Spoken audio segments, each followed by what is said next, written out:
Oh, all right. Allison Hepler, we are here with one of our other candidates interviews. Nice to see you, my friend. How have you been? Been good. Been good. Good. Busy. And, yeah, oh boy, aren't we all?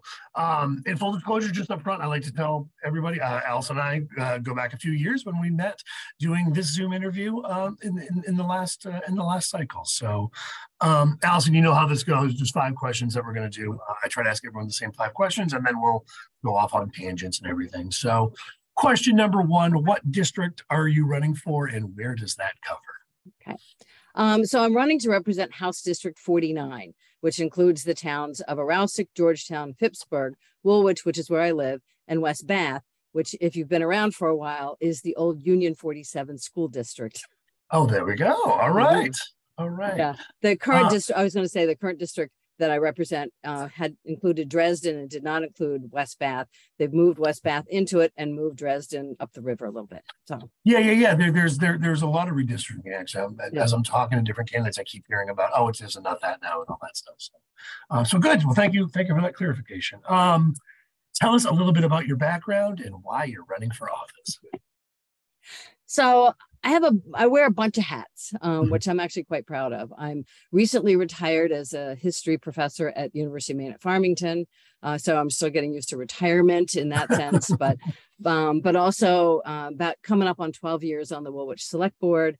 But I also volunteer on a bunch of organizations, Maine's First Ship, which some of you may know. We just plunked her right into the water in the Kennebec. I love it. Woolwich Historical Society, I've been a longtime member. Age-Friendly Communities of the Lower Kennebec is a group that I helped start 4 years ago. And I've been involved with the farmers market, doing the SNAP EBT table. Nice. Yeah. So, and you're an incumbent legislator who has been doing for us. So you're very involved in a lot of things. So why are you running for office? Or why are you running again? Good question. So there's actually two reasons. One is, and I think that my background that I just mentioned, all of it makes me temperamentally suited for working together with a lot of different types of people. But two reasons. One is I've spent the last 4 years being committed to attracting and keeping people in Maine. Part of that comes from my being a history teacher of young adults at UMF. But what that means is, quality schools, including career and technical education. It means access to affordable health care. It means a sustainable environment. It means affordable housing. It means infrastructure, including broadband as well as roads. And I think we've made some progress in some of those areas, but we can do more. One of the things that you may have noticed in that list is that if we pay attention to those things, it helps those of us who are already here.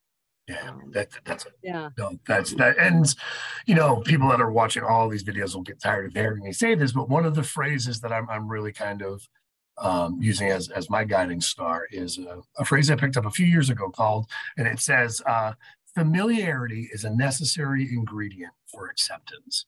And that just means you need to, if you're not aware of something, I'm not going to blame you for that, but once you become aware of some things, you bring a different perspective to the table. And so you're being involved in so many different things with so many different audiences really helps, bring their issues and to light, which I think is awesome. Yeah. Well, thank you. Yeah. I do.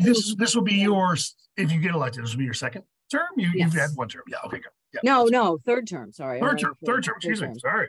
Math is not my strong point. I'm just not that. Yeah. But the other thing I love about running and representing these communities is that these are caring communities. I served during COVID, and one of the things that was really highlighted during COVID is people would just look out for each other, pick up groceries, prescriptions for people who are hurt or injured in their neighborhood or sick. And then also just being able to, like when I've talked to people at doors and talking to them about heating assistance, one of the things they will often say is, well, other people need it more. And that's the kind of people that I'm proud to represent. These are caring communities. I love that. Question number 3, what are the top 3 issues affecting Mainers right now that you look forward to working on if elected? Well, so I'm actually going to say 4. and there's actually probably a lot more, but right, exactly. But these are things that I've been hearing about when I've been knocking on doors, and one of them, of course, and you've probably heard this before, is energy costs, heating costs. Yep. I've talked to a lot of people who are worried about that, including somebody yesterday who was giving me some information that I needed to follow up on about LIHEAP.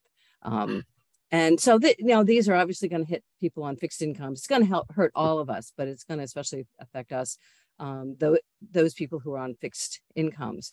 And one of the things that, again, this is sort of a national issue that we can't affect directly, but when I've been talking to people, I've been offering information about Efficiency Maine offering weatherization rebates, access to LIHEAP, which is a federally funded but state administered heating assistance fund. Talking about there are volunteer groups that do window inserts, to weatherize. I've been talking to people about those sorts of things. Also community assistance. Most towns have energy assistance, heating assistance funds in their own towns, and just making that available. I think we could do more. And one of the things I'm actually toying with, and I don't know the details of it, is, we have this rainy day fund that's huge. And so maybe we as a state can tap into that to help people get through that, because I just learned that LIHEAP was going to, the money has increased, but because heating has increased more, that's it. It's likely not to be able to fill a tank the way it was in the past. So yeah.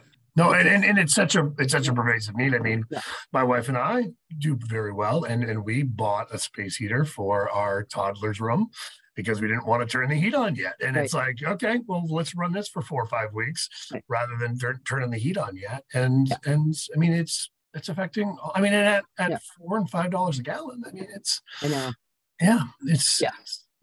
investment. Yeah. And and then related to that, another thing that's a national issue is inflation. I hear lots of concerns about increased costs. And again, we can't directly reduce inflation, but what I'm really proud of, what we've done as a legislature on a bipartisan basis, is to help people reduce their property taxes. And so that's included funding 55% of education costs. It's meant increasing municipal revenue sharing, property tax fairness credit, and and those $850 checks that we've heard about. I helped a lot of people get those, and they can use it for whatever suits their household. In my household, I used it to pay for some repairs of my aging fleet of cars. So, but it helps. I mean that found money. I mean, certainly we all have things that we know exactly, what it would or could go to. We spent ours replacing boards on our deck that were, weather worn and becoming unsafe. I mean, that's what we do. That's good. So that is item number 1 is the energy costs. Yes, or is that one inflation. Yeah. And 2 is inflation. There we go. See, I'm getting better at math. So the third one I wanted to just touch on, because I've been on the Marine Resources Committee, is the lobster fishery. I represent coastal towns. I've been aware of this issue that is facing the fishery and North Atlantic right whales for 4 years. But one of the things we had thought, and what had been told to us, was that the changes that they're talking about were initially supposed to be 10 years, and now they're talking about 2 years. And we, so as a member of the Marine Resources Committee, I'm really proud that I think on a unanimous basis, supported a legal defense fund for the couple of lobster organizations, as well as the state. We also, after the scoping session in Portland back a couple of weeks ago, we submitted testimony urging them to NOAA to meet with fishermen in their communities, to actually go out on their boats rather than rely solely on the computer modeling that they've done.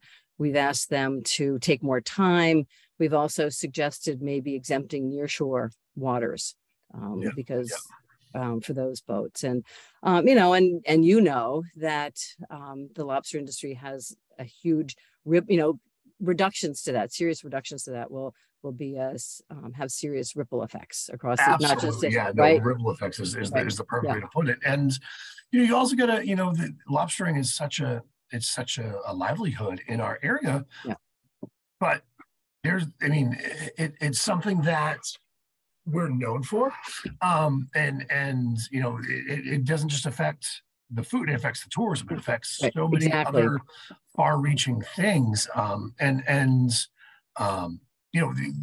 often the lobstermen and stuff. They're not the ones that are going to come to the chamber after hours. They're not the ones that are going to be, engaging in the policy as much. They just kind of put their head down and do the work. And so when something like this happens, it's nice that people like you and the Lobster Association and the Fishermen's Association and those other groups can be there to help push these policy things forward, for them. That's just wonderful. Yeah. And then actually, I won't say that they're necessarily shy about, maybe they won't come to the after hours, but we always have lots of testimony from lobstermen on bills. In fact, one of my favorite examples of why Zoom is a good model, or at least a hybrid model for committee work, is that we heard from a lobsterman on his boat when he was testifying on one bill. And it's like, he's not going to take the time to come down to Augusta and testify for 3 minutes, but we could hear from him right there. So that was really good. I've been, like I said, I've been involved with this for the last 4 years. I've written a couple of columns about this, and tried to stay as connected as possible. That's wonderful to hear about the policy stuff. And if there's something we can do on the chamber side to talk about the further reaching effects, if that'll help in any way, let me know. Okay. Write something or testify. Yeah, great. I will do that. Thank you. All right. And the last one, there are other things, but the last one I wanted to mention was housing, right? We know it's a crisis. BIW and Midcoast Hospital in my area have been hiring a bunch of people. There's no place for them to stay. One of the hotels, the little cabins in West Bath, has been full of nurses and BIW workers. I just talked to a guy last week who grew up in the area and is now living in a camper next to his mother's house, in the house he grew up in West Bath. He works at BIW, but he can't afford to find anything. And so when we think about that, I think we need housing of all kinds, whether it's rehabbing. I'm a big fan of rehabbing older buildings, market rate housing, as well as affordable housing.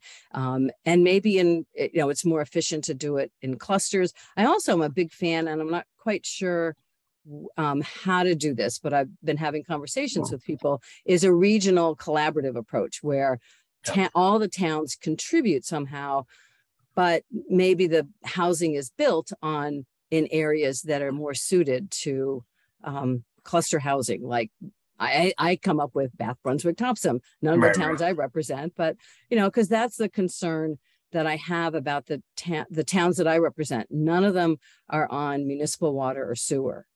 And so I've been working to implement the new law that was passed this year in a way that takes into account the possible impacts, the possible impacts of shortage of water, of saltwater intrusion, of wells going dry. And so one of the things that's really good about the law is a technical assistance program, so that we can, we don't know what we need. Do we do a survey of wells and ask people to self-report? Can we do studies of what an aquifer looks like, that kind of thing? And so, but I think we can get there.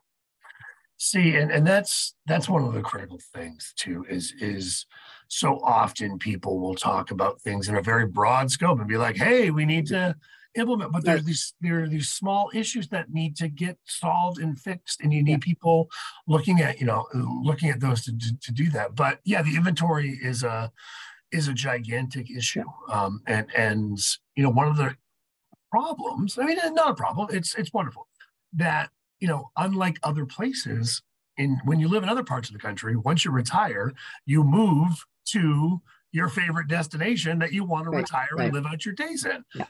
the people that retire here already live in that place. It's called home. Right. Right. And so they're not moving out of their house. And so now whoever's going to take the job to replace them, if they're coming from outside, it's not like they have that person's house to move into, you know, because that person isn't moving. So we got to keep adding and growing. The second part that's really crucial too is we need to make sure that we're all comfortable with having these things, because I keep hearing people being like, oh, you know, a homeless shelter is always the example I get. Where like every community is like, oh yeah, no, we definitely need a homeless shelter.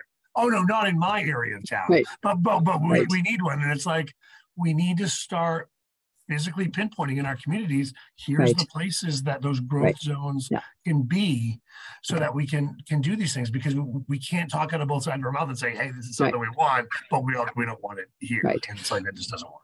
Well, yeah, exactly. I mean, that's why I think it's important to, I was not a big, this bill started out as something huge.